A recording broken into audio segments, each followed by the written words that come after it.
Hi everybody, this is James from Eating Our Asses Off. I'm going to show you guys my breakfast zucchini squash meal. I like to eat a lot. Not good at fancy names, so I'm just going to call it the breakfast squash and zucchini meal.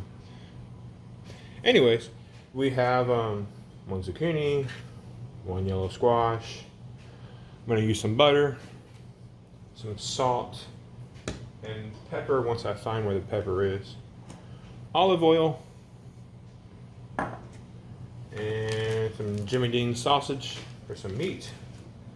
Parmesan to top it with, and actually kind of cook it at the end. And some baby spinach. Okay, so first thing I'm going to do is slice my zucchini and squash down to very small coins. Making sure to cut off the ends there, because I don't actually need the ends, they're a little rough to eat. And so now I just cut. Don't judge my knife skills.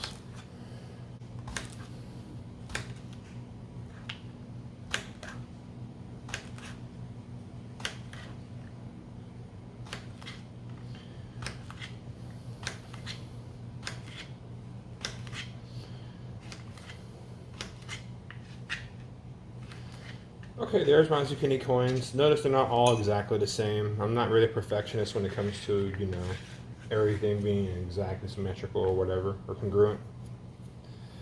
But anyways, now I'm gonna do the same thing to my zucchini, chopping off the ends. That one was a bit big of a piece, but that's okay.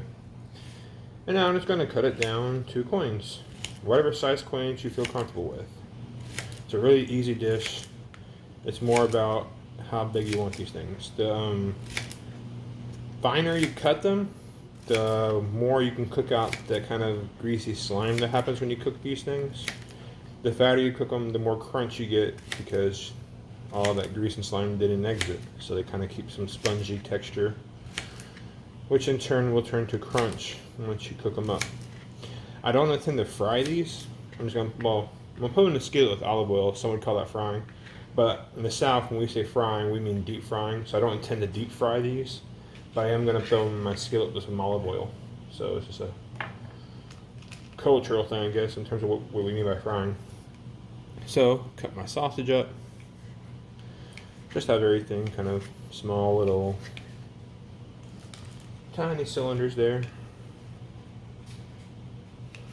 Or make them thinner and make them virtually a circle, but, it's 3 dimensions, so it's not a circle.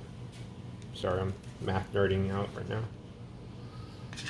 Okay, so there goes that. Everything is cut. Move everything into the skillet, and now we'll return in a second. So as you can see, I put the sausage and zucchini and squash already in the pan. I turned it on to about level 7. Mine goes up to 10, so I guess 3/4 the way, approximately.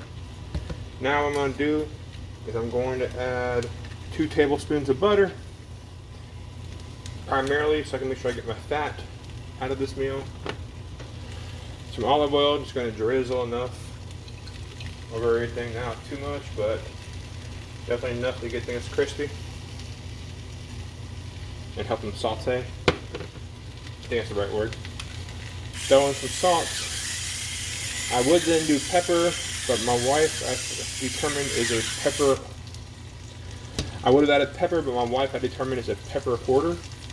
And so I'm pretty sure that she has it somewhere hidden where I can't get to it, so she can have it all for herself. Otherwise, I have no excuse to where that pepper would be.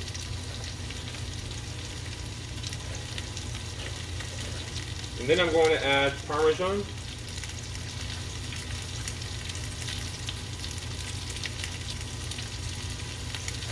Just enough to add a little flavor to this.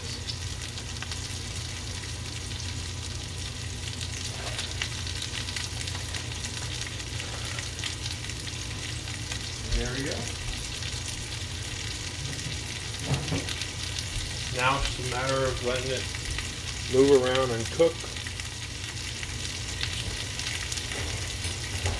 You need a spatula. I forgot to get one, but here we go. Stir this around. You're going to let this go and cook, moving it around here and there. of about 10 minutes at most. That actually sounds like a long time. Probably closer to 5 minutes. Really what I look for is for the butter to change and all these guys to get translucent. And once they get translucent, we know it's done.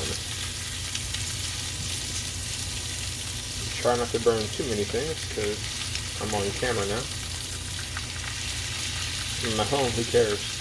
Just for me. Anyways, I'm going to pause the camera and I will show you what it's like when it's all done and cooked here. Okay, so it's done cooking. And of course I know a lot of you are saying, hey, I thought you said there's spinach in this thing. And there is. I like to use it as a bed of spinach, uncooked. I didn't feel like putting it in there and have it wilt real bad. It's still going to wilt a little bit because of the heat of the other foods, but I actually like the cool crisp and most of it's going to stay that way. So I'm just going to plate this on top of this and then we can actually eat it. Alright, and there you go. That's the final plating. I added some more Parmesan on top at the end here. Another benefit I forgot to mention of not cooking the spinach is all that lovely juice and oil that was coming off the meat and stuff that would normally be bombing my plate and like dripping when I eat my food gets sucked up into the spinach and helps keep my plate dry so I'm not spilling on my clothes and that kind of stuff. Anyway, so eating our asses off. Hope this recipe is something you like. Anything I could do to make it better, I'd love suggestions. Please put it down in the comments below.